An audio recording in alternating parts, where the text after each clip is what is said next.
Well, good morning, good afternoon, or good evening, or whenever you may be tuning in to the Growing Our Future podcast. Hey, we appreciate you stopping by. There's only one thing we can do with time is spend it. And the fact that you're spending a little of your time with us today, man, we appreciate it. I like to tell people in the world of agriculture, if it's taught me anything, it's taught me this. If you want to know what the future is, grow it.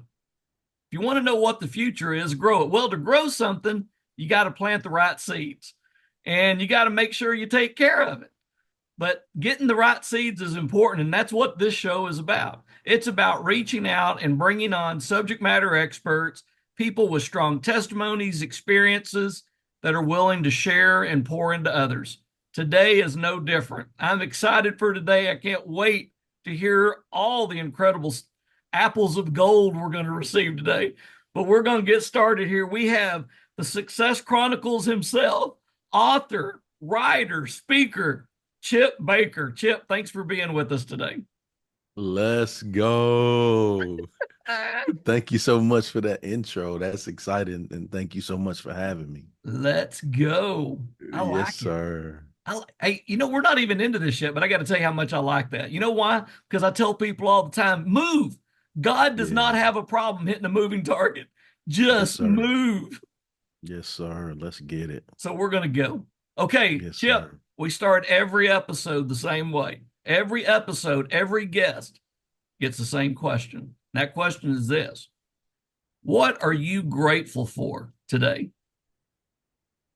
That is a good question to start with. I think what I'm grateful for today is the ability to be here to be able to do this.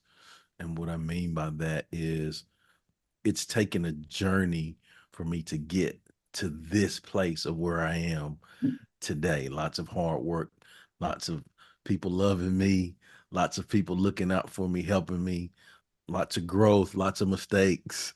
It's led me to this place. And for you to think enough of me to have me on this amazing platform, I'm truly grateful for that. And my hope is that I can give some gems based off of my experience that will help others move more efficiently and effectively. So I am grateful to be here with you doing this. All right, we can just stop there.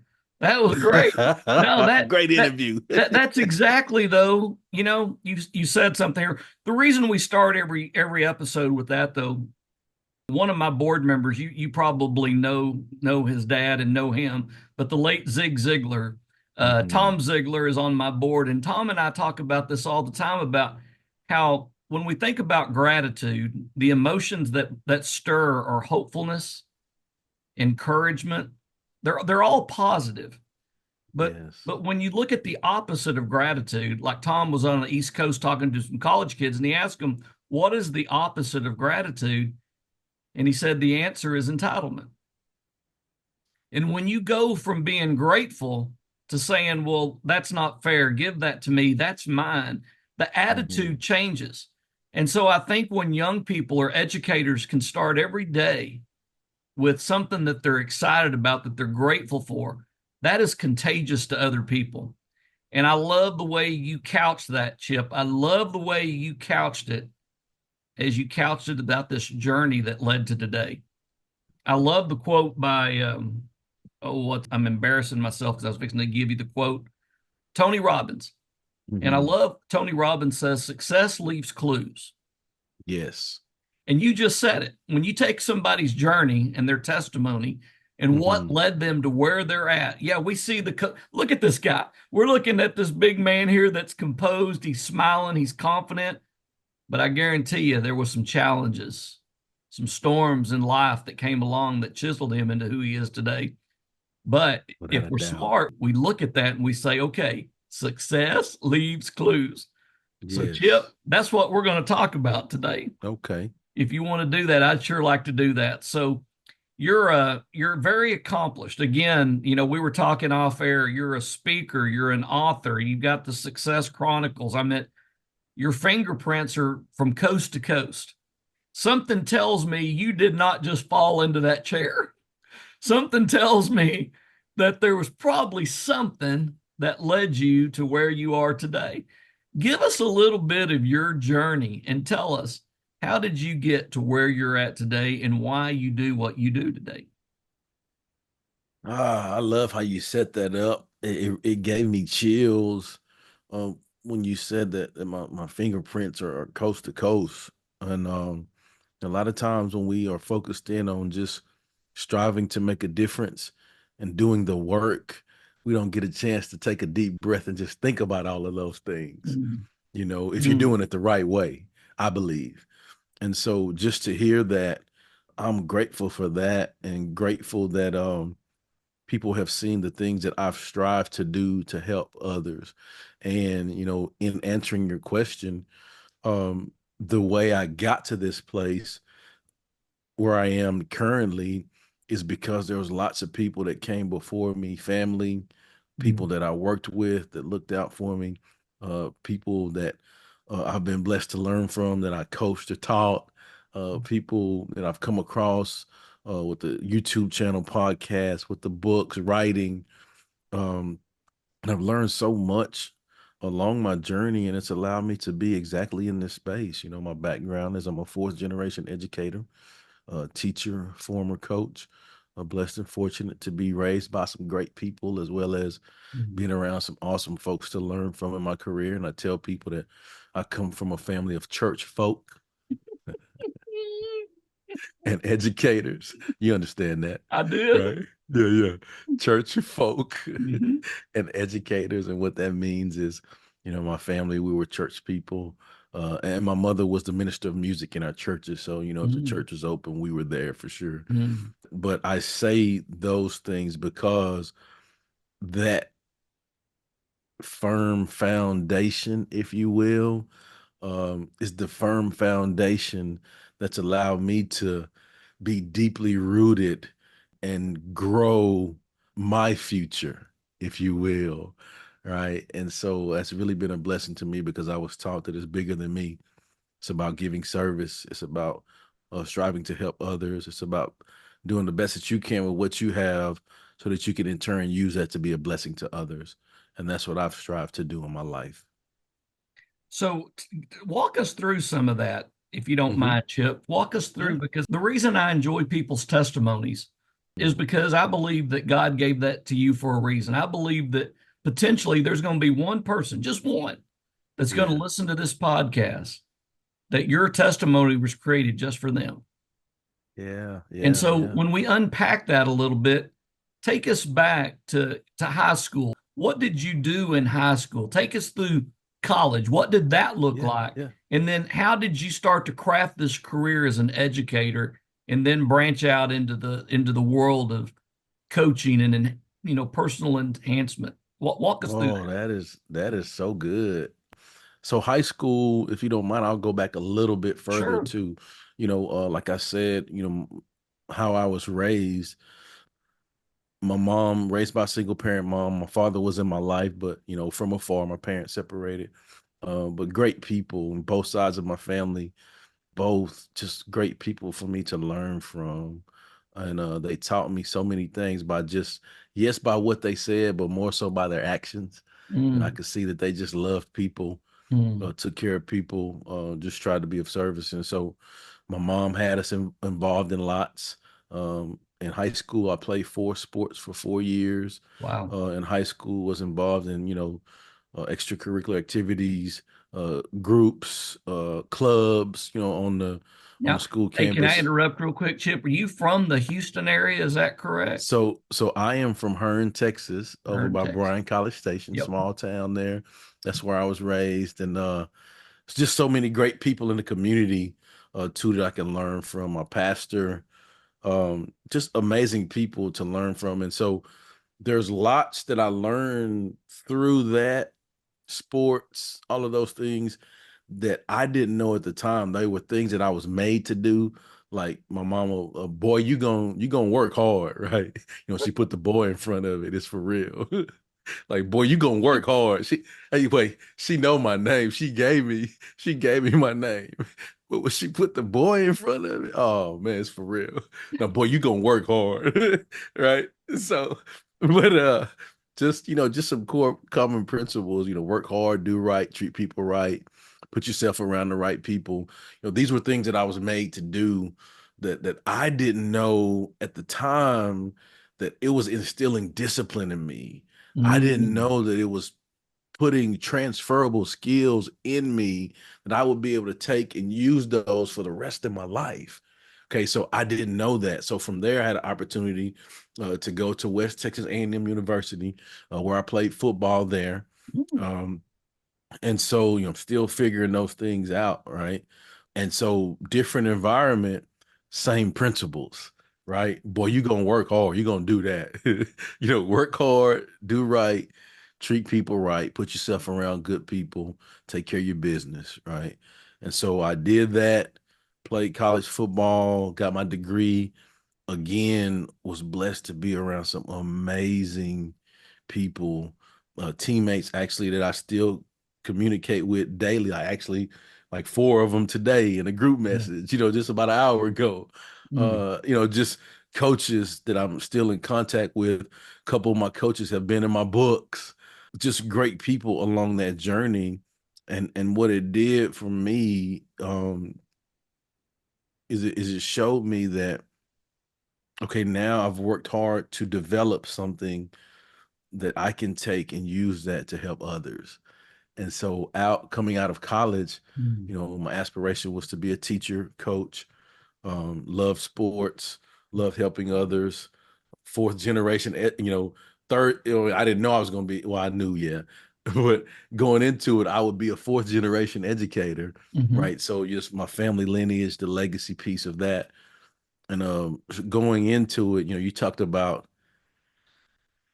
it gave me chills when you asked the question of if there was one person that need to hear my testimony, because my personal goal to myself coming out of college was if I could just make a positive impact in the life of one person, mm, mm, I would feel that my career and my life would be fulfilled because of that.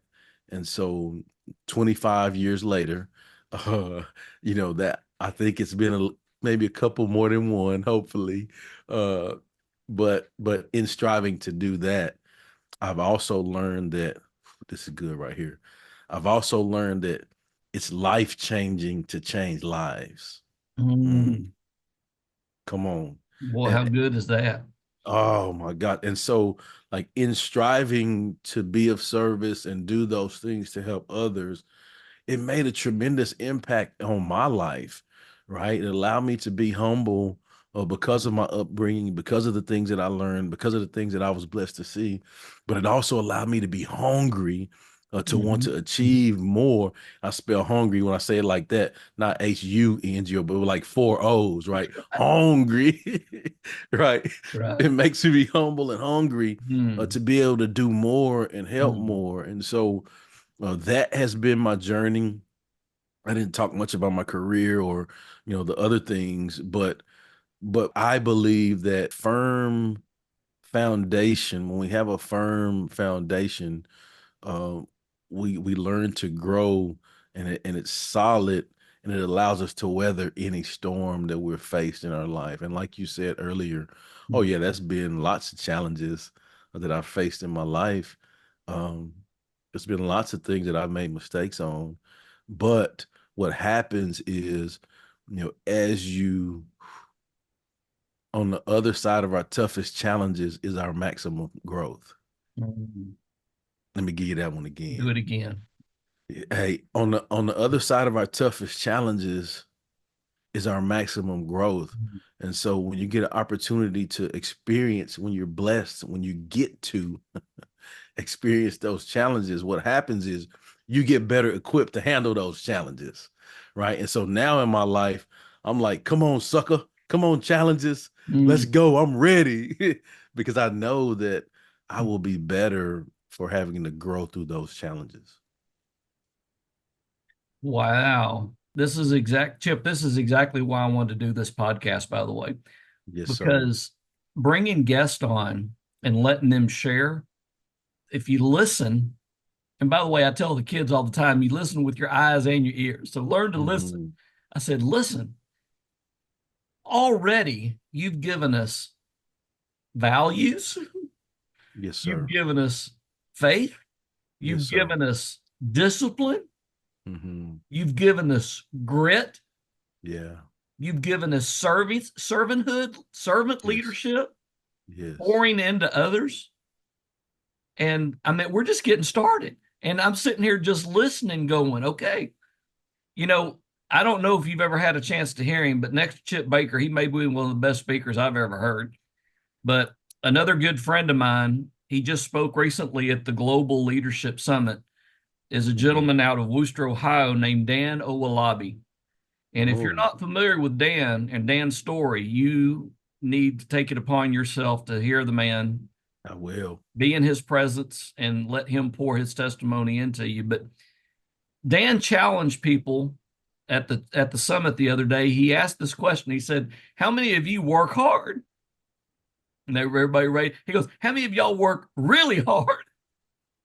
And he was like you. He's bringing it, and the crowd's getting into it. And he said, "How many of you want your work to matter?" And that got everybody stopping and thinking. He said, "Then how many of you ask yourself, what is my legacy?" Mm. Yep. And he said, at this point right here, he said, "I'm glad you're here, because if that's the question you're asking, you came to the right place, because you're asking the wrong question. Mm. Question is not what is our legacy. The question is who is our legacy." And then he talked about the quote from Ernest Hemingway, where Ernest Hemingway said that humans go through two deaths. The first death is the death that takes place the day they lay our bodies in the ground. And the second death is the day that the last person speaks our name. And at that point, you're forgotten forever. Wow. So when we think about legacy and we think about what you just said, it's life changing to change lives. Yes, sir. That is legacy. That is living a legacy by design. As Tom Ziegler says, you're going to all leave a legacy. You're either going to leave it by design or default. But Mm. when you become intentional, and it sounds like you became intentional very young in your career, in your life, you became very intentional about wanting to be a positive influence to the people around you. And I suspect Yes. that that came with criticism at times. Yes, it's I definitely have been intentional. I think the big man has blessed me with the ability to have some sense. Boy, hey, here we go. Here we go. Give it. Boy, act like you got some sense. you know, Mm, uh I think the big man has allowed me the ability to mm, be able to focus in on what's important and keep the main thing, and not worry about the things that are not important. And I kind of credit some of that to my mother too, as mm, raising me to be an independent thinker, um, mm, and not be so concerned about what people have to say about what I do, because really it's none of their business what I decide to do with what I'm doing, right? Unless they're enhancing it, mm, unless they've proven mm, to me that they are creditable, that I need to probably listen to what they're mm, saying, mm. but not to get caught up in worrying about what other people think about what you do. The biggest thing is, what do you think about what you're doing? Boy, Dan Olabi had another one along those lines. He said, "People are going to think what they think." I'm not going to tell you his Hmm. testimony, Chip. I want you to get to it and you watch it. Yeah. But he said, people are going to think what they think. Was it Winston Churchill? Winston Churchill said, "You'll never get anywhere if you stop to throw rocks at every barking dog." Mm. And I was, you do a lot of youth stuff. I was doing some youth, I do some youth stuff too. I was at an event not too long ago, and a girl asked me I could tell it was a pretty tough question for her. She said, "How do you deal with negativity?" She says, Mm. "How do you deal with people that throw sharp jabs and negative comments?" And you could tell under the surface that there was something going on. And so I Yes. listened to her, and then I said, "Can I ask you a question?" And she said, sure. I said, is it true? And it was that So moment good. of reflection where she said no. And I said, then quit letting it take up space in your head. Well, it don't matter. It don't, just like you just said, it doesn't Yeah. matter.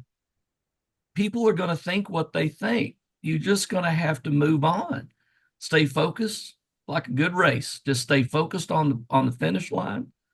Jump the hurdles, dodge the ponds, you know, Yeah. avoid Yeah. the snakes, Yeah. look out Yeah. for the wolves, but Yep. Yep. stay focused. Yep.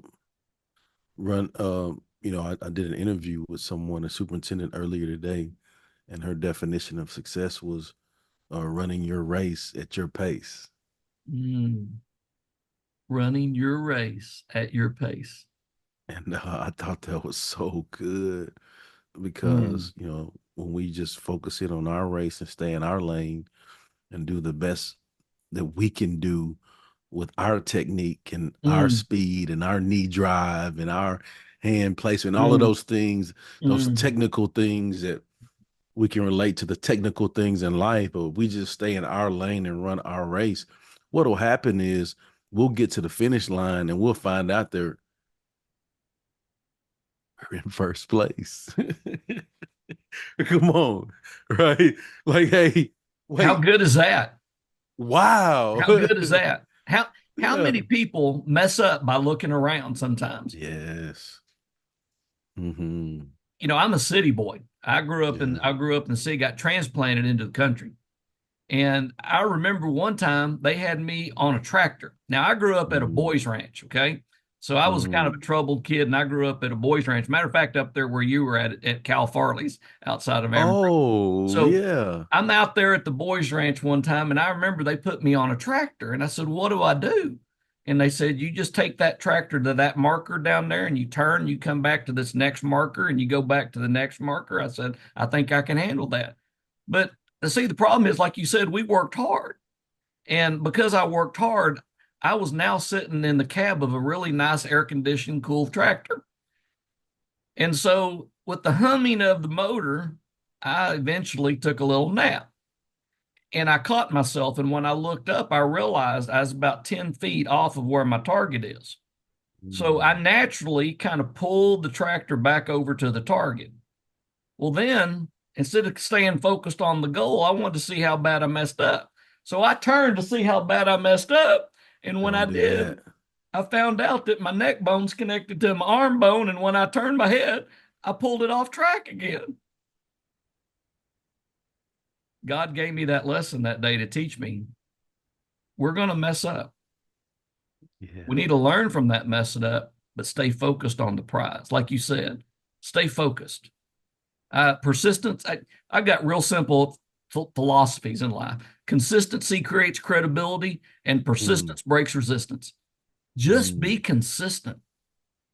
Just be persistent. And there's no telling what you can accomplish if you just stay focused.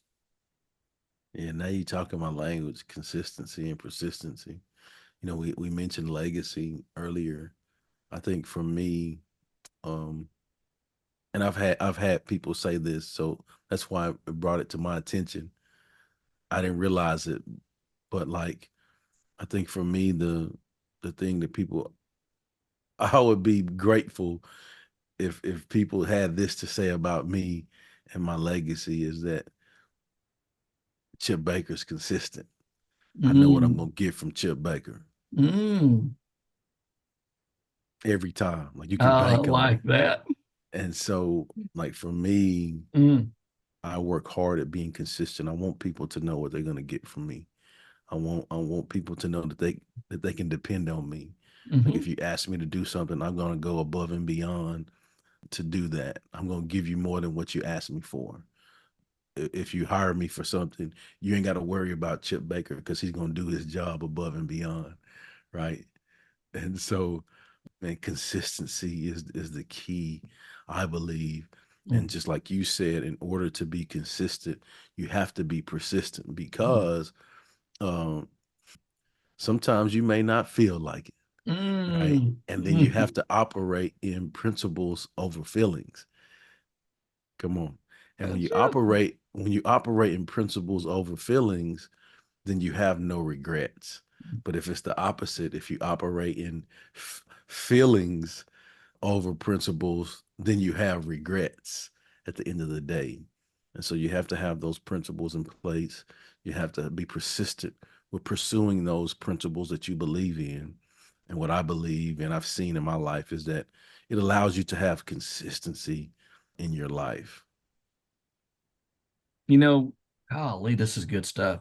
People can find these little nuggets of wisdom in so many different ways. I know people that have found them in band and drama Hmm. and athletics. Mine was agriculture, mine was FFA. Yes. So I had a guy ask me one time, you'll like this. I had a guy ask me one time, he said, Aaron, he goes, you guys in FFA and 4-H, you act like you have a lock on leadership. You act like nobody else does what y'all do. He said, doesn't band teach ensemble? He said, doesn't UIL teach speech and debate? Doesn't athletics teach teamwork? He said, what is it that you think y'all do that nobody else does? And I looked at him, I said, that's a good question. Anybody that knows me knows I like good questions. At that moment, by the way, I said a little prayer because I believe James 1:5, where God says, ask God, and he'll give wisdom to any man without casting judgment. So at that point, I need a little wisdom. So I said, God, give me wisdom because I want to get this right. And I looked at the guy and I said, I'm going to answer your question two ways. I said, before I took the job that I'm in now, I used to work in a boot camp. I worked with truant offenders and I worked in a prison. And one day outside of a small town, I was talking to these guys in the coffee shop, where they come and cuss and discuss what's wrong with this country.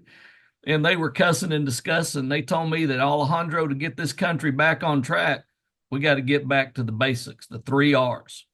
I said, okay. They said reading, writing, and arithmetic. And I'm like, Arithmetic. all right, I'm listening. I said, gentlemen, I mean you no disrespect, but I work with boot camp kids, truant offenders, and prisoners, and every one of them can read, write, and do math at a functional level. I said, but you're right about the 3 R's, but it's not reading, writing, and arithmetic. I said, I would argue it's respect, responsibility, and resiliency. I said, I think those would be things that we ought to be putting in our lives to get our kids back on track. But I looked at that guy and I said, I'll tell you what separates our kids from everybody else. This goes to your point, Chip. There was a blizzard blowing in on the Texas Panhandle, and my dorm parent, Mr. Chandler, gave me a sledgehammer. And he said, darling, I need you to drive to the other side of the ranch and bust the water trough for the horses. I said, Mr. Chandler, I don't want to go. There's a blizzard out there. It feels like a razor cutting through your skin. And I'll never forget that man and his old country wisdom. He said, darling, do you get thirsty when it's cold? I said, yes, sir. He said, don't you think those horses are going to get thirsty too? I said, yes, sir. I drove 5 miles that day and I busted the water trough for the horses. I looked at this guy in Fort Worth, Texas. I said, I'll tell you what separates our kids from everybody else. Because in the world of agriculture, if we don't do our job, something dies. If we don't feed it, we don't clothe it, we don't nurture it, something dies. And when it dies, an economy dies. And when an economy dies, a society dies. And Chip, when you said that you've got to have these inborn traits that you carry with you through life, those foundational concepts Hmm. that grow your future. I was so thankful that I got put in an environment where I learned early on that something depended on me, not for a social setting. It depended on me for its own survival. But that instinct then began to to show in everything that it. Oh, I got to go to work today. Hmm. I've got to show up today. Yes, sir. I've got to take responsibility today. I got to figure that out today. I got to problem solve today. I've got to Hmm. critically think about something today. But to your point, those foundational things that we teach our kids that they can learn, that they can carry with them for a lifetime, may be the very concepts that open doors of opportunity for them. Without a doubt. Without a doubt. And it continues to open doors for others because I believe opened Opened doors opens doors. Amen, brother. We're going to talk about that here in just a minute. Mm, Amen. All right. yeah. So let me couch it. I'm going to keep going here, couching something a little bit different here. All I right. love asking the kids this question. And teachers, you may get this one right. Do you happen to know how many high schools are in the state of Texas? I do not. Okay. A bunch. There That's- you go. All right. So the answer is there's over 3,000 high schools in the state of Texas. Mm, Now let that sink in for a second. Every one of those schools this year are going to have a graduating class. That means there's going to be kids from all over the state of Texas getting out this year. They're going to be looking for a job, scholarship, or an opportunity. mhm, And so my question to the kids is, what's your competitive edge? mm. What separates you from everybody else? I think a competitive edge. So for some people, it can be a firm handshake. It can be looking Mhm, somebody in the eye and saying yes or no, sir, yes, ma'am, no, ma'am. You know, little things can become a competitive edge. But Chip, you've seen the country, you've seen young people, you've seen educators, you've seen coaches, you've seen business leaders. I'm curious, what in your world do you see are things that give young people, educators, a competitive edge? Uh, I mean, I think, short answer, all of those things that we talked about is the core common principles that we teach and instill. Every person has to go through a teacher. Mm. I mean, like let that sink in Mm. for a minute. Right? Every person in this world, let's go bigger than the high schools in the state of Texas. Every person in this world has to go through Mm. multiple teachers Mm. in their life. Mm. And just that shows the importance of what it is that teachers do and why teachers should be intentional each moment of each day with what they do. And so in life, in everything is a competition. I mean, like everything in life is a competition. But we can look at the all of the other stuff, but really the most important competition is the competition with yourself, Mm. Amen. you versus you. Mhm. But I think that when we can teach that to the students, I believe that it builds a confidence within them, um, to help them compete better, right? And it helps them to compete and to have continuous growth and have grit and never give up, because in that what they do is they learn that it's not winning and losing, it's winning and learning if you have the proper mindset. All right. And so we can learn from every situation that we're Mhm. faced when we compete. And I believe also that we have to support those students, those kids that are doing great things, because it means the world to them, to know that they have people supporting them, not just saying, "Hey, you got to compete," Right. right? But no, I'm going to teach you how to compete. And then I'm going to show up and watch you compete. And then, if you make a mistake, I want to help you get better on that mistake so that you can compete better, because you're going to face that same thing again in your life, That's right. right? So now I want you to be more equipped when you see it again, right? And it helps. I believe that it helps them stay on the right track, um, because they know that they have people depending on them. They know that they have people that's supporting them. Oh They know yeah. that they have people that's in the race, in the fight with them to be competitive. And I can say all of those things because I'm a product of that. I'm a product of a whole lot of teachers and people going above and beyond to help me. Mm. And not just say, Chip, you messed up on this, but hey, Chip, this was a mistake, but hey, let me show you how to do this. That's right. Right. I'm thinking about, Mm. I struggle with math, Mm. growing up, and I can pretty much go through and tell you all of my math teachers that I've had from elementary school to college.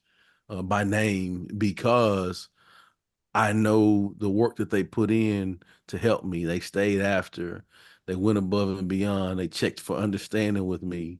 Like they really helped me and it built confidence in me. I know now when I got to college, some of those professors like, man, here he comes again asking me questions. Like, they may have gotten tired of seeing me.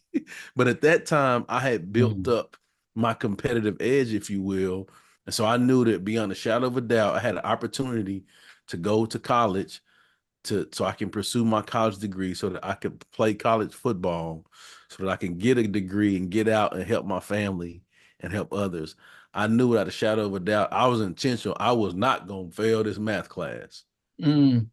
I'm going to compete and do whatever it takes for me. These math classes that it's required for me to take, no, I'm passing these. No, I'm going to put the work in. Whatever I got to do, I'm passing these. I hope everybody's listening right now Yeah. because what you're talking about, Chip, is what I call want to. Mm-hmm. And I got news for you. Want to can be a competitive edge. Yes. Mm-hmm. And you had a lot of want to. Yes, sir. And that Yes, want to sir. was grounded in a lot of accountability. By the way, somebody holding you accountable is a good thing. If somebody's Yes. holding you accountable, that means they obviously recognize something special in you. That means they care about you. I used to tell the boot camp kids all the time, I said, anybody that cares about you will never let you off the hook. So good. So true. Said, the kids one time, I was a single dad. Chip, you'll appreciate this. I was a single dad, and I'd take my 4-year-old and 6-year-old to boot camp with me. Well, they'd get to know those kids, and they're just kids, right? They don't Yep. understand that those are kids are in trouble or anything. They're just Yeah. kids. Yeah. So anyway, I remember one time, they got really close to my kids, and they loved them, and I loved all. We all got along well. And I remember one time I asked them, I said, "Have y'all ever been to the Kmart over here?" And they all like, "Yeah, I know what, I've been to the Kmart." I said, "They got those rides out in front of the Kmart." And I said, every time we get out of the car, my kids, boy, they're ready to go to those rides. And so I got one in one hand and one in the other, but they want to pull away. They want to run across, they want to run to get to those rides.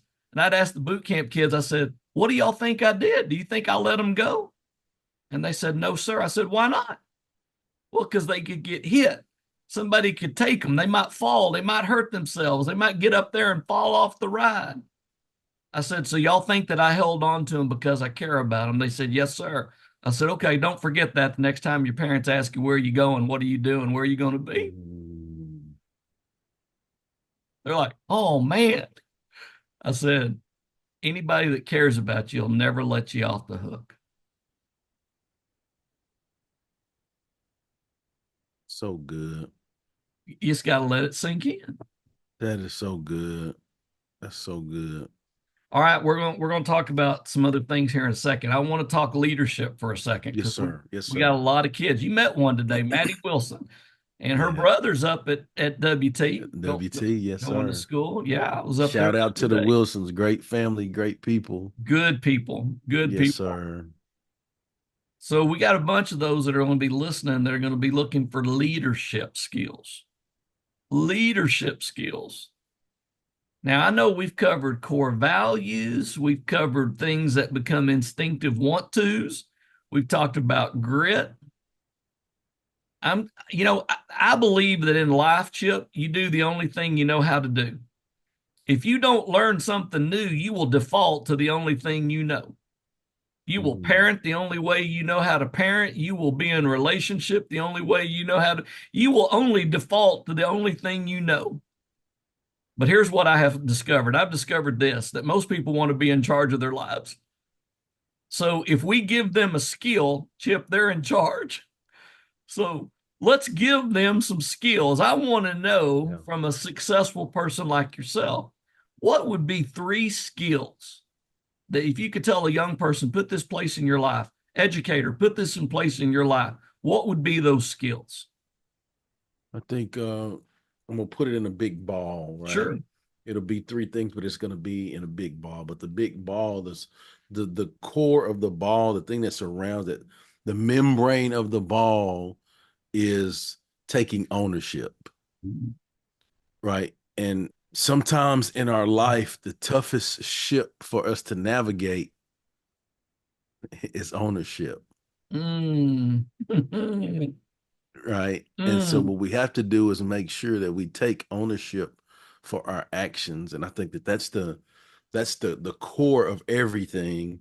But within that, the three things within the ownership piece, I think the first is hard work. First Mm. off, hard work works, right? And so you have to put in hard work, get comfortable with being uncomfortable, do things that stretch yourself, Mm. um, put yourself in position to where you're continuously challenged, because what happens is you develop the muscles to get better and stronger, Mhm. if you will, right? Right. So hard work is the first thing. The second thing I think is great communication, Mm. and we have to make sure that we communicate effectively. And there's a number of things that fall under that for me. I think, yes, communicating with the people around you, because that shows respect, that shows want to, that shows that you care, right? That shows that you're giving effort. But then also the communication with yourself has to be positive as well. You have to Mm. think positive thoughts. You have to have um, positive self-talk, if you will, because what you think inwardly, it portrays outwardly. That makes sense. Yes, sir. So great communication is the second thing. And then the third thing, I believe, is having a growth mindset. And there's always opportunity for us to learn and grow. And I think when we have that growth mindset and not a fixed mindset, there's always room for us to get better. Because when we're fixed on our mindset, there's people that's improving around us. We don't get better. We stay stagnant. We stay in the same place. And so, first, just to repeat it, ownership is the core of leadership. And then under that, you have to have hard work, you have to have great communication, and you have to have a growth mindset. I love it.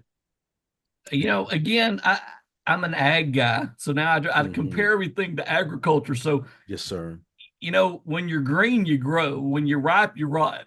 So, Hmm. like you said, we want to be growing all the time. I mean, I'm 58 Yes. years old, and people know that I'm always looking. What can we do different? What can we do that challenges ourselves? What can we do that stretches us and makes us better?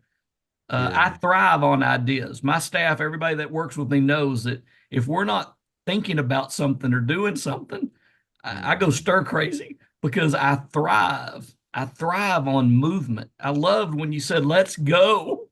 Yes, sir. I think that everybody ought to have a desk plate on their desk that says, do something, just move. Just move, baby. God does not have a problem hitting a moving target. Just move. Yeah, and I even like to say, you may have heard me say this before, go get it.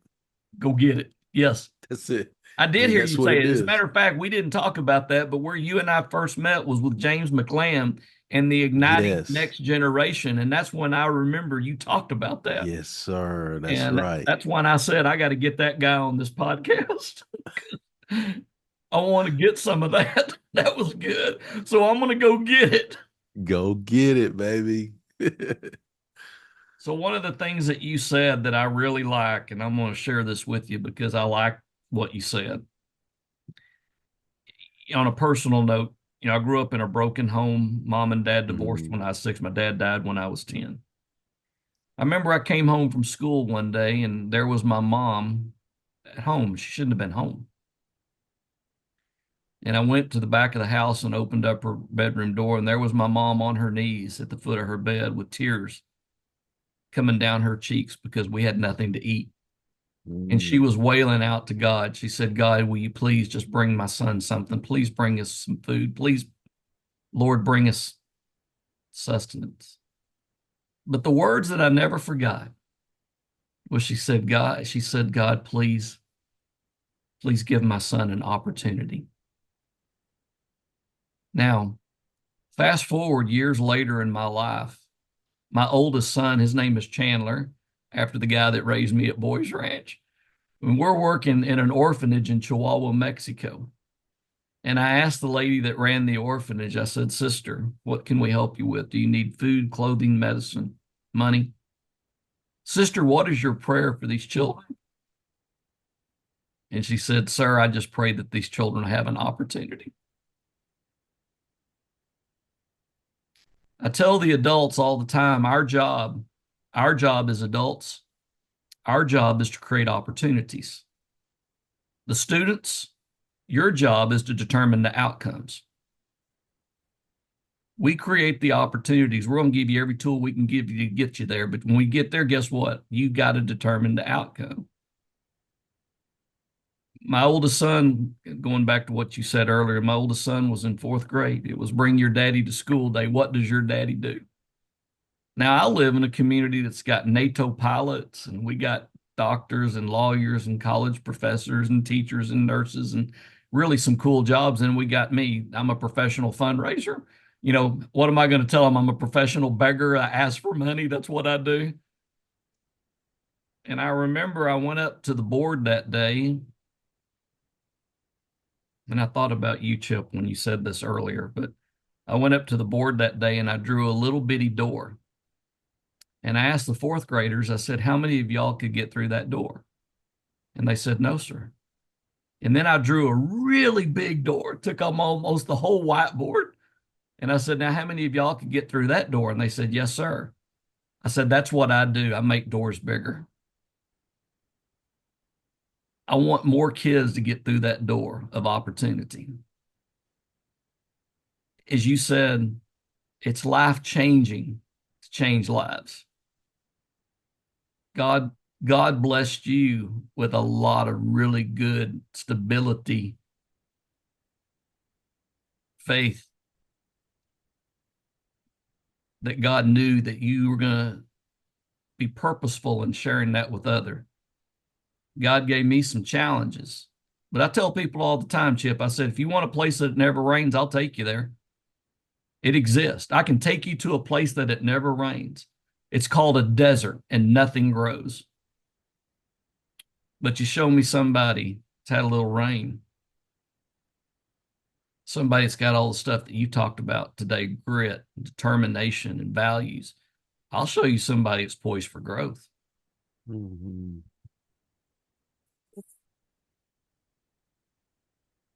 So you kicked us off with it's life changing to change lives. Sir, I um I love that. Um, all of that you talked about, and it gave me chills just to hear, like chill written, like it still kind of chills on my arm now, because of that.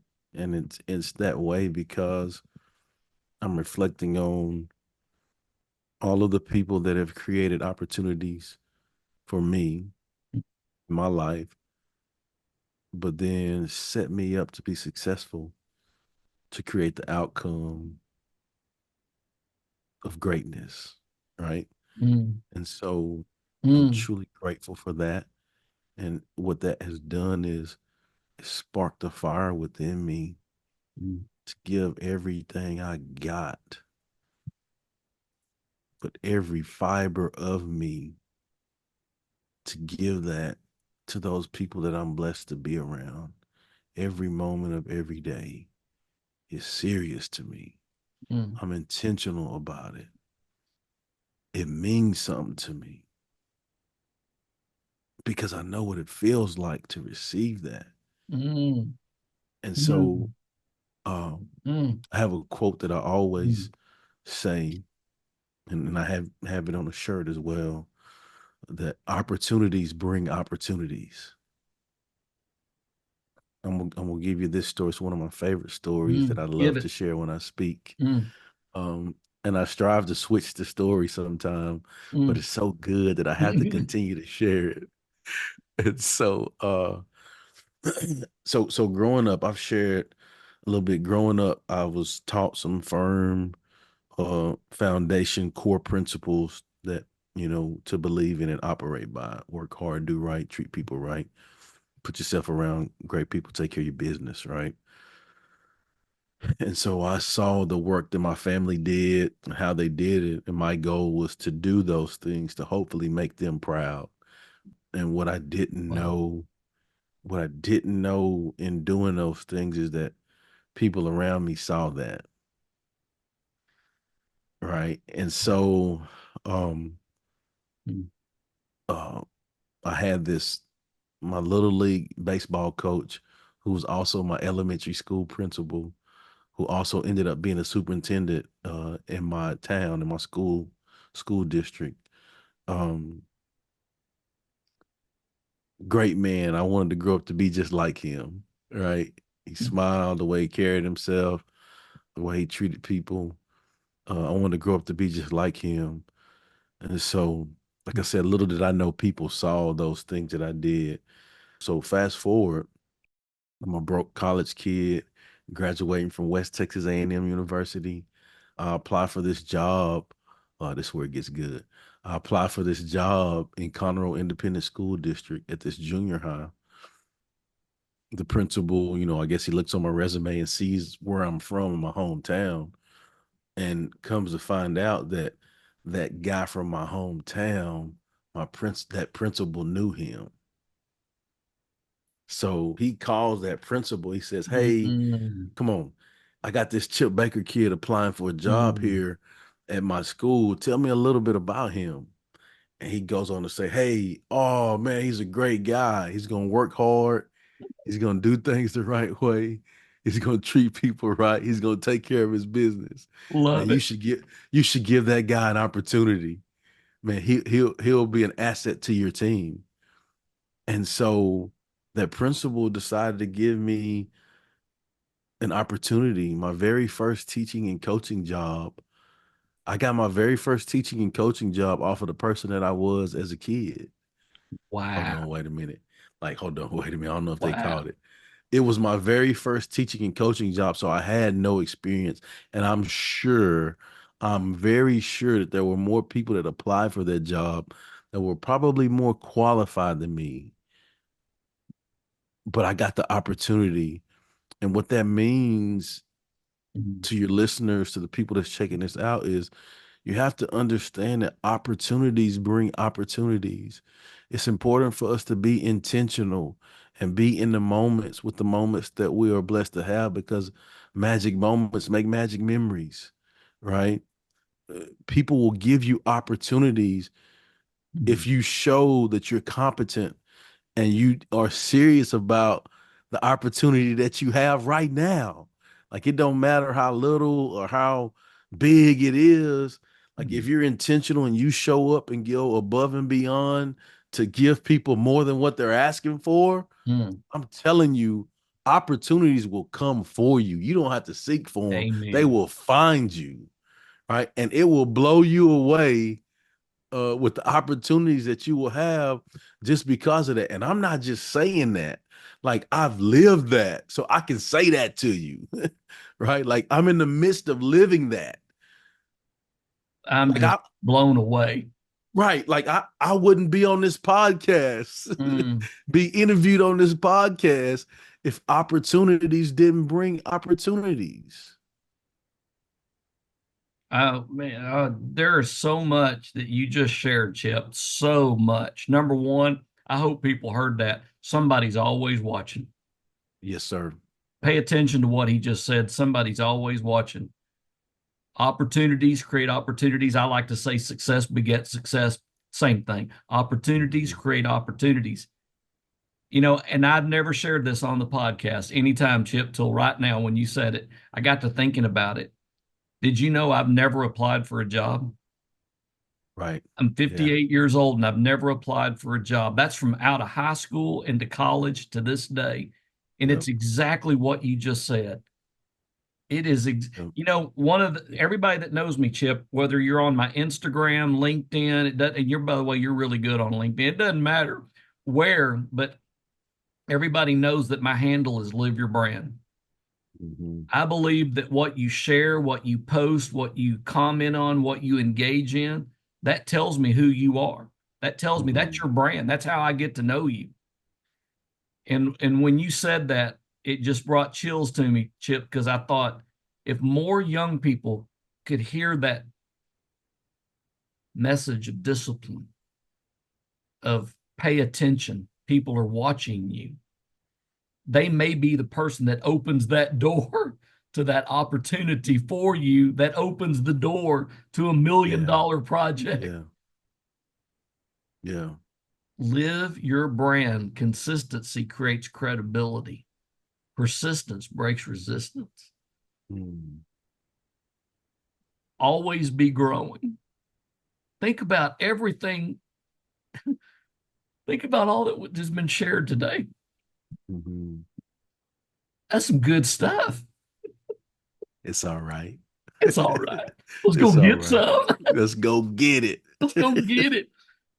All right, Chip, I hate to wrap up, but we do. I keep these between 30 and 45 minutes. By the way, Chip, not only does this podcast go across all platforms, but there's a company in Lubbock, Texas called ICEB, Hmm. and they provide online curriculum across the United States. They carry our podcast on their platform, and That's there's a awesome. lesson plan that goes with it. So That's I've got a awesome. staff member that will write a lesson plan. Cassie Monfort will write a lesson plan for this podcast, That's and awesome. it'll go nationwide. So if any teachers are looking for a sub or looking for something for their class or seeds of greatness or growing the future, they can tune in and hear Chip Baker share his incredible journey and story, and we'll give them a lesson plan, and it's all good. That's so good. That's so good. Thank you so much for having me. I consider it an honor and a privilege to be here with you. Love the work that you're doing. Love how you've done what you've done over the years, and so I'm just honored to have the opportunity to hang out. Hey, we're going to hang out more. By the way, every guest gets one last question. It's a fun question. So here's your fun question. Let's go. What's the best concert you ever been to? And that is good. The best concert that I've ever been to. Oh man, and I love music too. I love it. Let me hear it. Oh man. Let me think on that. That's pretty good because I love music. I think probably the best concert that I've been to, I don't know, like I'm an R&B Let me have it. R&B head, Yep. so I've been to the concert with like 112, Silk, Keith Sweat, No. uh Have you yeah, really? Drew Hill. They were all at the same venue. And so like it was pretty cool. Let me tell you something. Doing this podcast is the coolest thing. I asked that question.